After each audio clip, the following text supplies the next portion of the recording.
Hey crafty friends, let's make a Jingle in July craft. I'm going to show you how I finished this cute Santa hat shelf sitter using some scrapbook paper and some Mod Podge. First, I'm just going to paint the brim of the hat and the pom-pom in an off-white color. Now I'm just taking the hat and tracing it onto the piece of scrapbook paper that I want to use, and then I'll go ahead and cut it out. I decided for this I wanted to do something a little bit more primitive looking, so I chose a piece of paper that's not really a traditional red. I just wanted to have a little fun with this one. You could choose any pattern of scrapbook paper that you like, or you could just paint it red if you wanted to. Now I'm just applying the Mod Podge, just making sure that I'm giving it a good even coat and making sure all the edges are covered. Once the Mod Podge is dry, I take my paper and lay it on top of the wood cutout, and then I use a sheet of parchment paper and a small iron, and the heat of the iron just reactivates the Mod Podge and makes it like a glue so the paper will adhere to the wood.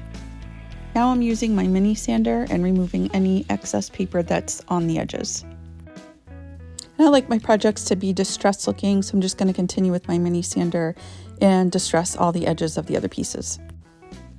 This distressing ink is another one of my favorite ways to add a primitive look to my projects, so I'm just going to go ahead and do that here to all the pieces. You can find this on Amazon. It's Tim Holtz Distressing Ink, and I just love the way that it gives a primitive look to your projects.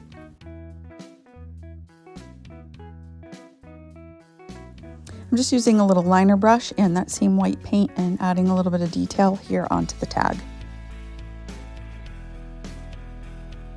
Now I'll just use my craft glue and assemble all the pieces. So I'm starting with the brim of the hat and layering it onto the top of the hat.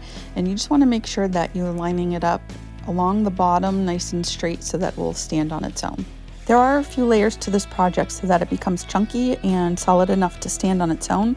So just layer it up one piece at a time. So I'm just going to take the second layer of the hat and go ahead and line that up. Again, making sure that the bottom is nice and straight. I'm using these little clamps that I got at the Dollar Tree to help apply pressure to the pieces while the glue is setting.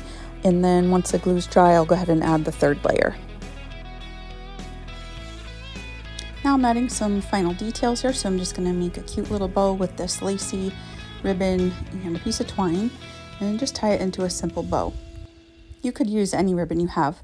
Now I'm just taking the twine and feeding it through the little tag, and I added a little jingle bell here, so I'm just going to tie a knot and tie those together.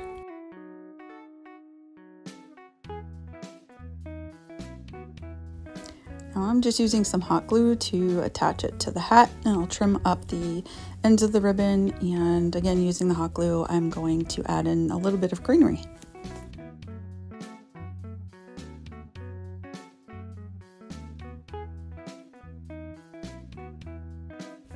I really had fun with this project and doing something different with it.